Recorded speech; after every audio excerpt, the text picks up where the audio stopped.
आप पूछते हैं भगवान है या नहीं, ठीक है, इसका जवाब दे देंगे, वाइब्रेशन से आपको देते हैं। आपके सब सवाल ठीक हो जाएंगे, आपकी तंदुरुस्ती ठीक हो जाएगी, आपकी मानसिक दशा ठीक हो जाएगी, आपके बच्चे ठीक हो जाएंगे, आपकी फाइनेंशियल कंडीशन ठीक हो जाएगी, सब ठीक हो जाएगा। आप भगवान के लिए क्या दे रहे हैं? अरे कुछ देने का नहीं है, लेने का है। आप कहां तक ले रहे हैं उससे, ये सवाल आपने पूछे। क्या हमने सब ले लिया? जितना मां दे रही उसमें से कितना हमने लिया है? क्या पूरा पूरा ले लिया? सब कुछ क्या पा लिया? अपना रास्ता भटक भटक के हम कहां कहां चले जाते हैं। क्यों ना हम इसे पालें। संसार की चीजें तो चलती ही रहती, इसमें रखा क्या? कोई मिलने आया, कोई चला गया, कोई कुछ हुआ, इसमें रखा क्या? हमने कितना पाया है? एक एक इंसान एक एक इंस्टीट्यूशन है, मैंने कहा था, एक एक इंसान एक एक संस्थान।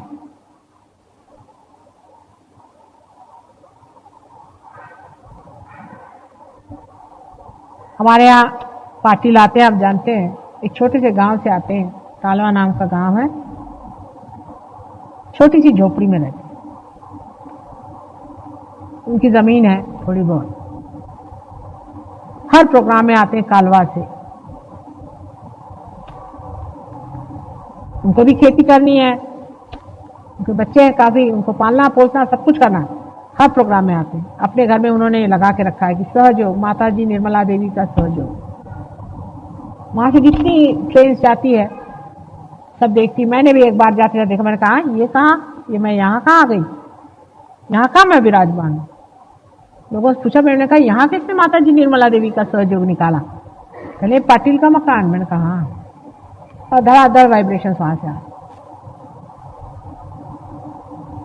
उनके पास आज हजारों भी रुपया होता तो भी उनकी इतनी इज्जत नहीं होती जितनी उनकी आज इज्जत है उस गांव में। मैं गई थी वहां, सब लोगों ने पैसा ऐसा इकट्ठा करके वहां सारा इंतजाम किया, सब बहुत बढ़िया प्रोग्राम किया। आज उनकी वक्त है, कहीं खड़े होते तो लोग जानते कि कोई खड़ा है कोई चीज। आखिर पाने का क्या है? चार जेवर पहनने से भी कौन बड़ी आपकी शोभा होने वाली है? लोग तो पीठ पीछे हंसते ही आपके ऊपर कि महामूर्ख है ये लोग। आपने मानवता में कितना पा लिया, आपने अपनी कितनी कीमत पा ली है, यही असली बात है। वहां से लोग जाते वक्त उनके घर को भी नमस्कार करते।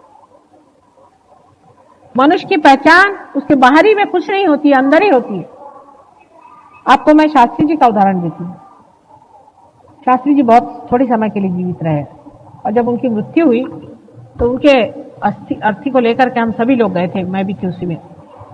तो जो कलश थे, अर्थी तो कोई दिखाई नहीं देती थी, शास्त्री जी तो बिल्कुल ही नहीं दिखाई देते, सिर्फ थोड़ी सी अर्थियां थी उसमें, एशेस, वो एक कलश में रखी थी। उस कलश को देखने के लिए हर जहां से ट्रेन जा रही थी रास्ते भर लोग खड़े थे लालटेन लेकर। तो ट्रेन धीरे धीरे जाती थी, सब उस कलश के दर्शन के लिए बस नमस्कार करें, सब उसको नमस्कार करें। और जब वो अर्थियां समर्पित हो गई गंगा जी में, उसके बाद वो सब पहले में वो कलश गए कहां, पता नहीं कहां पड़े थे। वो खोजने से भी नहीं मिले, पता नहीं कहां पड़े गए। लोगों का जान दो हटा, कहीं चले गए होंगे, किसी ने चुराए भी नहीं। तो एक बैलगाड़ी थी उसके नीचे में पड़े थे, वहां से उठा के। मैंने कहा देखो इन कलशों को ही अभी तक नमस्कार करते आए, वहां से ट्रेन धीरे धीरे धीरे चलती आई, हजारों मील से लोग आकर के उस कलश के दर्शन कर रहे हैं। और उस कलश में से फिर दूसरे वो एशेस ही थे ना, वो जैसे विसर्जित हो गए तो वो उस कलश को किसी ने पूछा भी नहीं, किसी काम का भी नहीं, कोई अर्थ ही नहीं रहा उसमें, एकदम यूजलेस चीज, उसकी कोई कीमत ही नहीं रही। किसी ने उसको सजाया भी नहीं, संवारा भी नहीं, देखा भी नहीं, वहां पे नीचे में फेंक दी, बैलगाड़ी के नीचे में, वो कहीं दबदुबा जाते खत्म हो जाते। और जब उसको उठा के लाए लोगों ने कहा इसे कहाँ रखे, अब बेकार की चीज इतनी बड़ी काहे उठा ले जा रहे, फेंक दो इसको गंगा जी, क्या रह गए। ऐसे ही आपके शरीर का, आपके व्यक्तित्व का है। मृत्यु से पहचान होती मनुष्य की, उसे जानना चाहिए हर एक आदमी को मृत्यु आता ही है, इसी वजह से। उसकी परख कैसी होगी? उसके परख के लिए मृत्यु आती है। मृत्यु के वक्त है, किसी के लिए 2 आदमी रोते हैं, किसी के लिए 10 आदमी रोते हैं, किसी के लिए 25 आदमी रोते हैं। कोई कहता मेरा पति मर गया, कोई कहता मेरी माँ मर गई, कोई कहता मेरा बाप।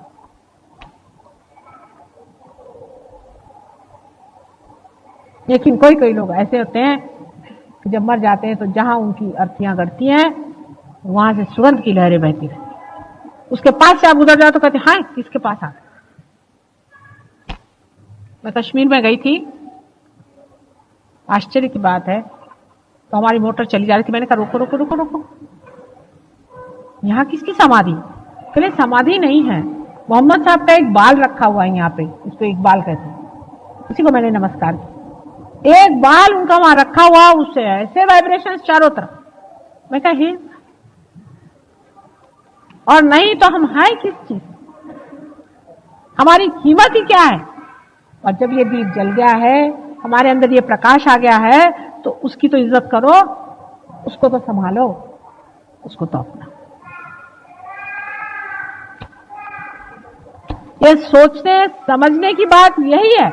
बाकी सब व्यर्थ का सोच करते बैठे हो, बाकी में सोचने की कोई जरूरत नहीं। करने वाला सब परमेश्वर है, सब कुछ वो करता है। अगर आपको सोचना ही है तो ये सोचना है कि क्या मेरा दीपक इस योग्य है? मैंने कहां रखा मेरा दीपक? दीपक जला करके आप क्या टेबल के नीचे रखिएगा?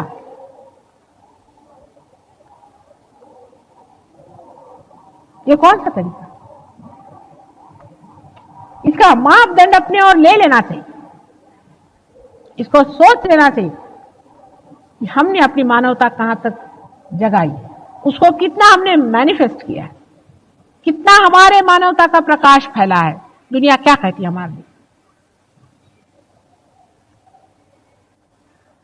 आप लोग मुझे मानते हैं ना मां, और गुरु भी मानते हैं, ठीक है, फिर मेरे जीवन की ओर भी तो दृष्टि करें, कभी सोचें।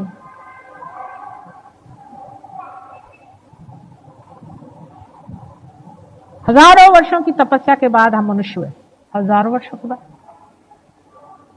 और मनुष्यता के नाते आने पर फिर समझा कि मनुष्य क्या होता है। लेकिन तो भी मैं अभी नहीं समझ पाती हूं कि अमूल्य रत्न हीरा मिलने पर भी मनुष्य उसकी कीमत क्यों नहीं करता है। मुझे बहुत ही कठिनाई होती है। बिल्कुल कैजुअली आदमी रहता है इस मामले में, सोचता है क्या चले जाएंगे, हो जाएगा, कर लेंगे।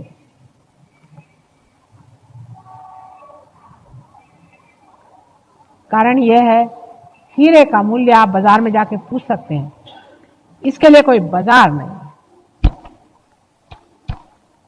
इसका बाजार आप ही का हृदय, आप ही का मन, आप ही का संतोष, आप ही का विचार, सब कुछ आप ही के अंदर, आप ही से अपनी ही संतोष की बात। अपने ही में आप खेलते हैं, अपने में आप जागते हैं, अपने में आप रहते हैं, अपने ही में मजा लेते हैं, और ये सारे जो अपने हैं उनके साथ आप रचते हैं, उन्हीं के अंदर विराजते हैं। एक आदमी कहता कि देखो एक सहयोगी है हमारे यहाँ, एक आदमी है, और एक है कि वो ऐसा है। क्या आप सहयोग को बदनाम कर रहे हैं या उसको सुनाम दे? लोग क्या कहें?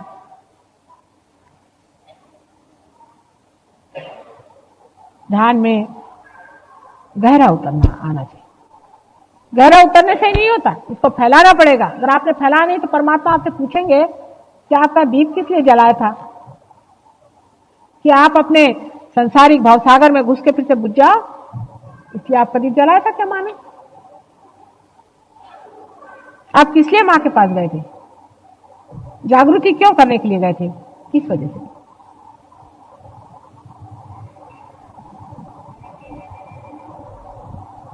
लगन होनी चाहिए, विचार, सारा प्लानिंग यही होना चाहिए कि मैं अपने क्षण क्षण क्षण क्षण कैसे रहूं, कैसे चलूं, यही प्लानिंग होना चाहिए। दुनिया भर के प्लानिंग बंद करिए, वो सब परमात्मा करता है आपकी। उल्टा ही प्लानिंग हमेशा दिमाग चलाते रहता है, जिससे हमारा धर्म टूटता जाए। हमें ये कि सवेरे उठे, हाँ थोड़ी देर बाद बैठेंगे, उससे क्या थोड़ा सो ही ले, बहुत कैजुअल हो जाता है। सहज चीज बहुत सहज मिलती है, इसमें कोई शंका नहीं। लेकिन जो सहज हुई है, माने आपके साथ जो जन्मी है, इसकी बहुत बड़ी पुरानी परंपरा चली आई है और वो बनाई गई है। उसकी आप कीमत नहीं समझते हैं, उसको आप नहीं नाप कर सकते हैं कि ये कैसे हुआ, कैसे कुंडलिनी बनाई गई, कैसे चढ़ाई गई, कैसे आपको आत्म साक्षात्कार हुआ। आप तो सोचते हैं कि हाँ मिल गया, जैसे बाजार में जाकर आपने एक साड़ी खरीद लियो, चाहे एक कपड़ा खरीद लियो। नहीं नहीं नहीं नहीं नहीं, ये अनंत की तपस्या है, इससे आपने पाया है, इसका मूल्य जानिए, इसमें गहरे उतरना पड़ेगा, गहरे जाना पड़ेगा, तब आनंद और सुख इस संसार में आएगा। इस संसार की समता, एकता, इस संसार का उत्थान, सभी कुछ आप सहयोगियों पे है, ये तो कम से कम समझ लेना चाहिए।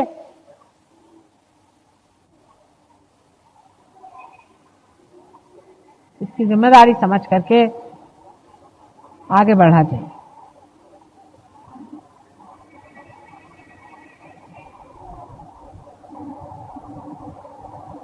अब आपने देखा ना, जिनको बाधा होती है वो आंख भी नहीं बंद कर पाते, सामने दिखाई देता। पागल कोई ले आई, आप वो आंख नहीं बंद कर सकता मेरे सामने, उसकी आंख लपक लपक करती, फौरन में पहचान जाती इसको बाधा है, तो बोले चाहे नहीं बोले। अगर आपकी आंख इधर उधर ज्यादा चले तो समझ लेना चाहिए कि कुछ बाधा ही हमारी है। स्टेडी क्यों नहीं हो पाती आंख स्टेडी रखिए। आपका चित्त इधर उधर जा रहा है तो समझ लेना चाहिए कि कोई ना कोई हमारे अंदर बाधा है। क्यों नहीं हो पाता? हमारा मन घर छोटी छोटी चीजों में उलझता है और छोटी छोटी चीजों में हम अपना जीवन घर बर्बाद कर रहे हैं और कुछ भी नहीं कर रहे हैं जो कि करना चाहिए सहयोग के लिए। तो सोचना चाहिए कि हमारे अंदर कोई ना कोई बाधा ही नहीं तो होना चाहिए। अगर आप देखें तो नॉर्मली ऐसा ही होता है, अगर मनुष्य को कोई धन मिल जाए तो फौरन उस धन के व्यय में लग जाता है। बहुत से लोग पूछते हैं कि माता जी वाइब्रेशन आ गया, अब आगे क्या? अरे भाई अब आपकी संस्था बना दी, अब संस्था चलाओ। संस्था बनाने की बात थी, तब की बात हमने कर दी।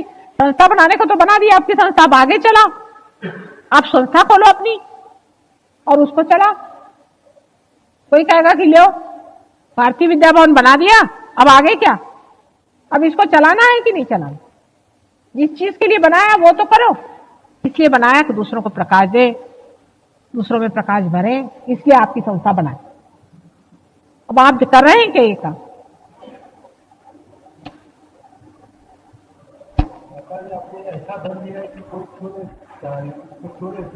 हाँ, पर अब बांटो तो सही, बात के देखो कितना बढ़ता है। ऐसा तो है धन दिया उन्होंने, इसमें कोई शक नहीं, पर बांटते फिरो, पागल के जैसे बांटो, देखो तो सही कितना बढ़ता है। जितना बांटोगे उतना ही बढ़ेगा। इसको बांटे बगैर मजा नहीं आने वाला। इसमें कृपणता करने वाला आदमी कभी सुखी नहीं हो सकता। उसको कोई ना कोई बीमारी होगी, या तो उसको शारीरिक तकलीफ, उसको मानसिक तकलीफ, उसको ये तकलीफ, उसको वो तकलीफ, क्योंकि अंदर से जब संतुलन ही नहीं है तो सब दुनिया भर की बीमारियां। बीमारी माने विकृति, और सुकृति यही है। इसको बांटो, सबको दो मुफ्त में। ये नहीं कहने का कि मेरी पावर है, नहीं नहीं, कुछ नहीं कहने का।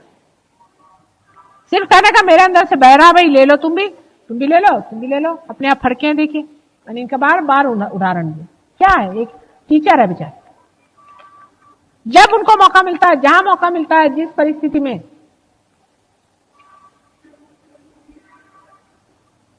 अपने बहन से कहो, भाई से कहो, सबसे कहो, भाई देखो तुम अगर बीमार हो तो हम कुछ नहीं कर सकते, तुम सहयोग में आओ तब हम बात करें।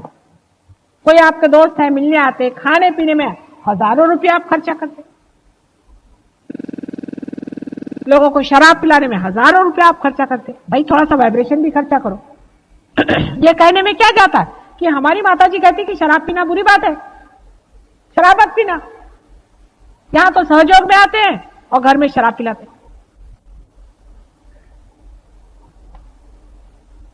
भाई ये बुरी चीज है तो बुरी चीज है, समझ लेना चाहिए। मोहम्मद साहब कोई पागल थे कि नानक साहब कोई पागल थे कि दुनिया भर के लोगों ने शराब को मना किया और सब लोग पागल थे क्या? इन्होंने जिस चीज को मना किया है वो सब कोई पागल लोग तो नहीं थे ना। किसी ने किसी चीज को कहा, किसी ने किसी चीज को कहा। वजह ये थी कि एक कह गए तो दूसरे ने कहा अच्छा ये छोड़ो, दूसरा कहेंगे। लेकिन लोगों का तो ऐसा है कि इसने ये नहीं कहा तो ये नहीं करो, और उसने ये नहीं कहा तो वो भी नहीं करो। मतलब ये कि कुछ भी नहीं करो, सीधा ही जा। पर ये किसके लिए खोज रहे हो, किसके लिए बना रहे हो? अपने ही लिए। और कोई भी नहीं इसमें नुकसान पाने वाला, आप ही का अपना नुकसान आप अच्छे से कर रहे हैं। एक हाथ से इधर मार रहे हैं, एक हाथ से इधर मार रहे हैं, दोनों हाथ से अपना नुकसान आप कर रहे हैं। जो चीज बुरी है उसको छोड़ना है, उसमें उलझना ही क्यों, उसमें पढ़ना ही क्यों? अब फेनेटिसिज्म है कि कोई एक मैं फलाना ठिकाना हूं, मैं हूं हिंदू के, मैं कौन हूं, पता नहीं कौन कौन बन के बैठे हुए हैं, कोई भी नहीं। इस तरह के पागलपन को कब छोड़ने वाले आप लोग? ये थोड़ी थोड़ी सी चीजें अगर छूट जाएं तो आत्मा में प्रवेश हो सकता है। आत्मा में बहुत सरल तरीके से आप घुलते जाएंगे और आपको आश्चर्य होगा कि आप ही की अवेयरनेस आत्मा की अवेयरनेस हो गई। और आप जो बोलते हैं अधिकारवाणी से, आप कुछ बोले, एक एक शब्द आपका पकड़ा जाएगा, एक अक्षर आपने कहा उसी की एकदम से उसी वक्त झेल हो जाएगी। सारे के सारे चिरंजीव हाथ लेकर के खड़े हुए हैं, बोलिए। इस बड़ी दशा में आना पर भी अगर आप अपने को स्थानापन्न न करें तो आपकी कौन इज्जत करेगा? अगर राजा अपनी इज्जत नहीं करे तो लोग क्या उसकी इज्जत करेंगे? अरे जो अपनी इज्जत नहीं करता है, अपनी पाई हुई चीज की इज्जत नहीं करता है, उसकी कौन इज्जत करेगा? एक सीधा हिसाब है। ध्यान में जमना पड़ेगा। ध्यान में 4 बजे से मैंने कहा बैठिए, उठ के बैठना पड़ेगा, कोई ऐसी मुश्किल चीज है? 4 बजे उठना कौन सी मुश्किल चीज है? सवेरे उठिए, बैठिए ध्यान। दिन में एक न एक आदमी से सहयोग की बात करूं, कम से कम एक से।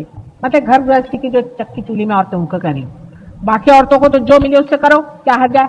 आपने जिंदगी भर और बातें क्या करी सिवाय फालतू की बातों की?